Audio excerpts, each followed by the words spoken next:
This exercise is called hip extension because we're going to be moving from the hip joint.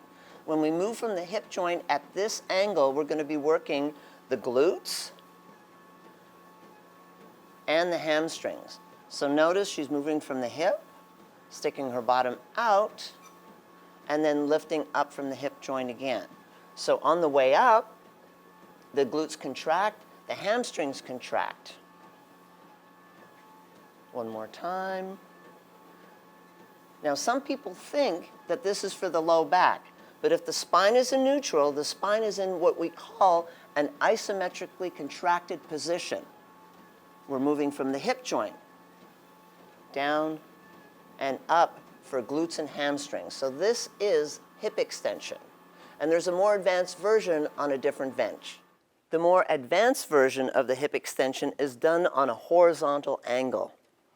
So there's different positions you can put your hands depending on how strong you are. So let's start out just in the middle. Hands are under the chin. So when Sue goes down, she's going to lift her chest in the bottom position, and she's going to use her glutes to pull her body back into a neutral spine position. So on the way down, stick the bottom out and lift the chest. And then on the way up, contract the glutes and lift the whole upper body from the hip joint. All the way down, keep the chest up, lift. So this is an exercise for the glutes and the hamstrings. This is hip extension on a horizontal bench.